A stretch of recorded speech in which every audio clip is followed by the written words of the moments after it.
Hey there, friends. It's Dr. Bill. Welcome to Common Sense Math. This is going to be question number 6 on my 2024 surgery based on the most difficult questions from last year's tests. It'll be fourth grade. It only got 18% correct on the question. And it had to do with subtractions. And a lot of kids, subtraction, but with conversions. So many kids have enough difficult time just with subtractions alone, but when you add the fact that the top number is smaller than the number on the bottom, and the fact that you have to do a conversion first, it makes it very difficult for kids to know how to borrow with conversions.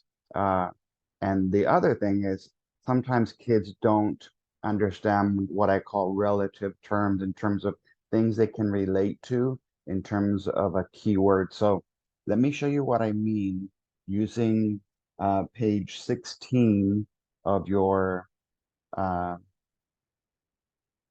math posters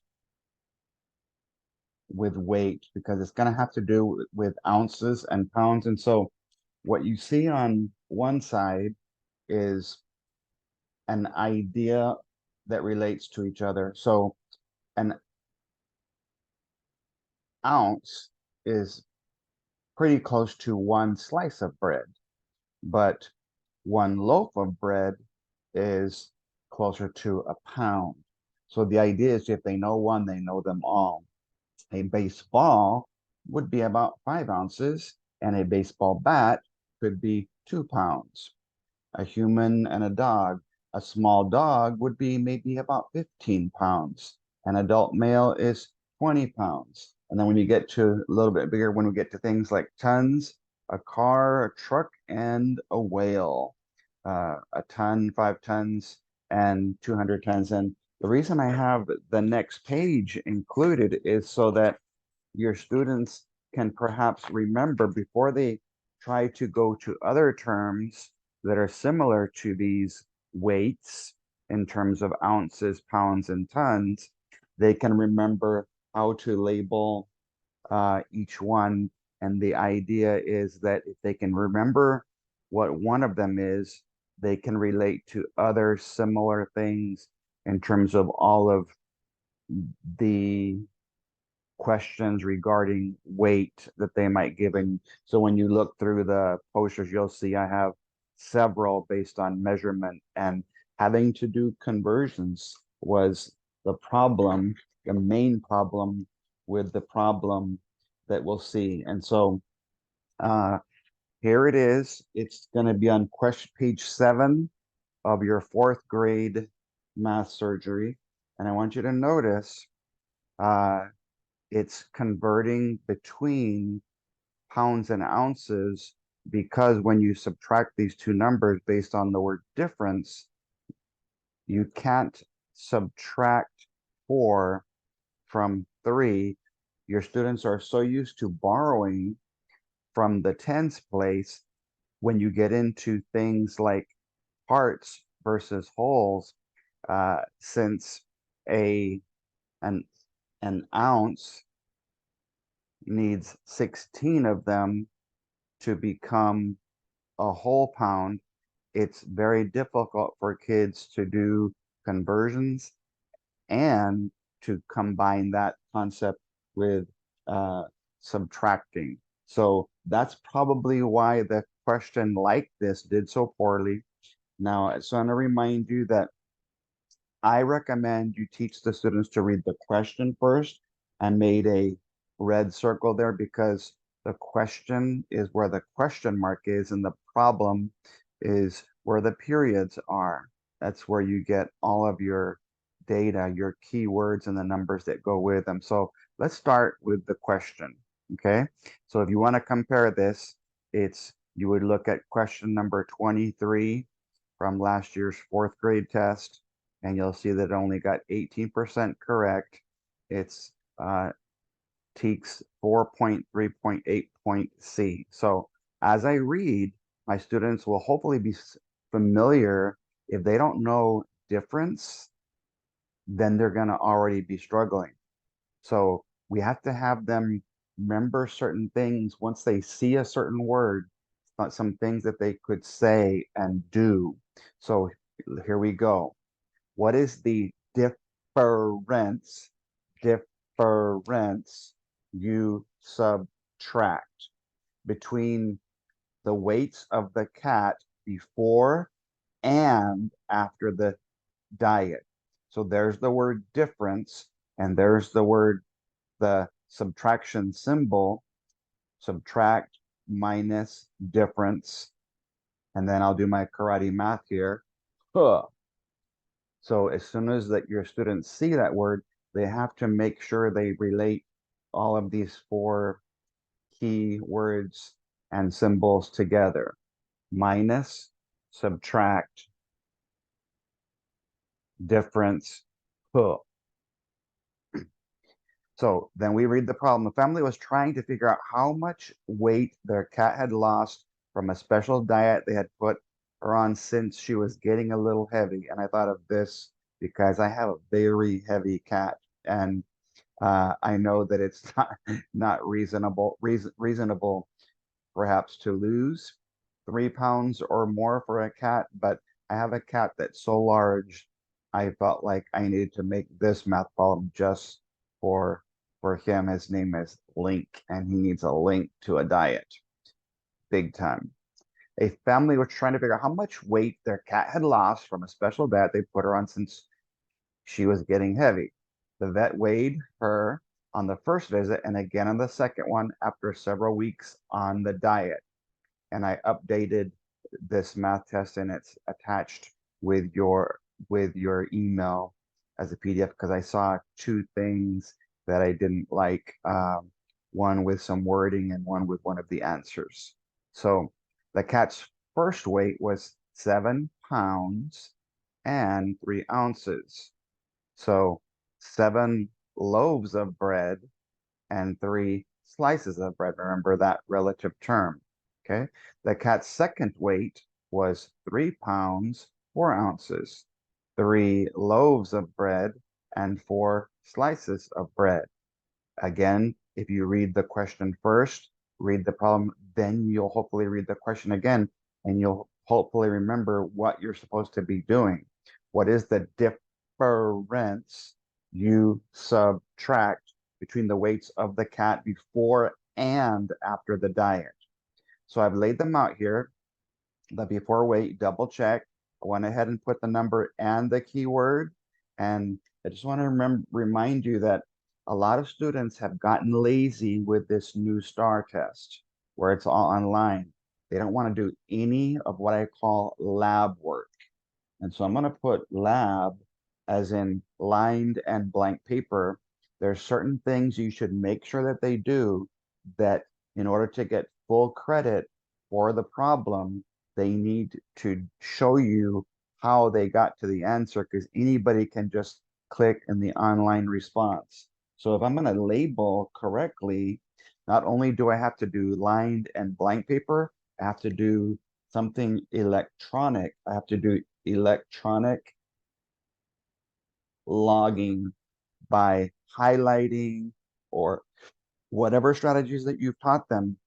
Every can has a label, and every student should be labeling each question of the test with a specific uh, type of content based on what you shared with them. So I want you to notice if your kids struggle with reading, they had to get through 1, 2, 3, 4, 5 sentences.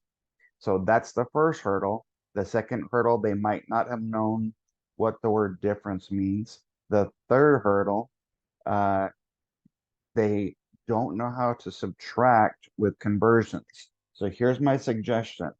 Right above the before and after, I wrote the conversion rate between pounds and ounces, and that's going to be available to all of your students on those little charts that they have at the beginning of the test.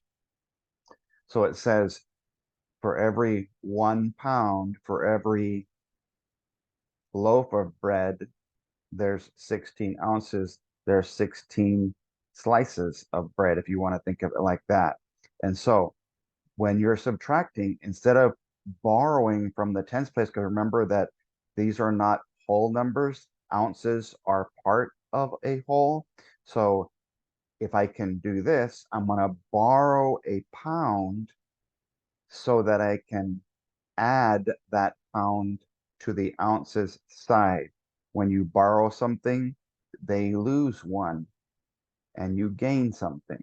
So here's the conversion rate. If I borrow a pound, the 7 pounds that we had turns to 6, and the 16 ounces that we will add to the 3 ounces that were there will allow us to have a higher number on the top so that we can subtract 4 ounces from something.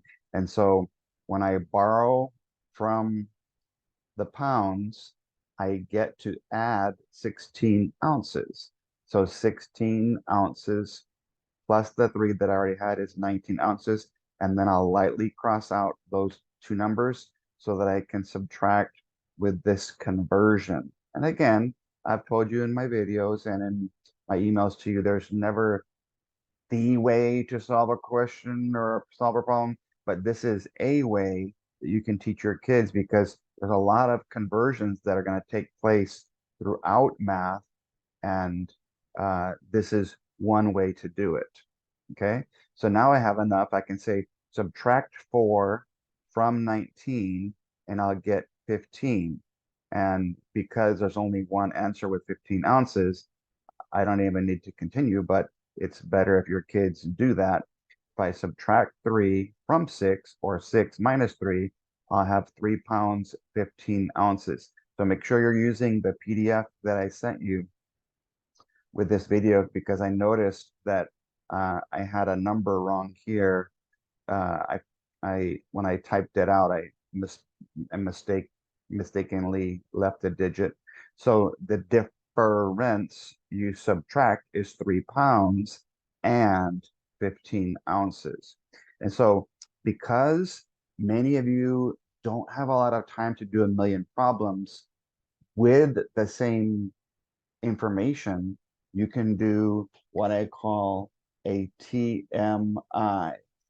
Not too much information. That's what you have to do when you're teaching math. Give too much information in very little time.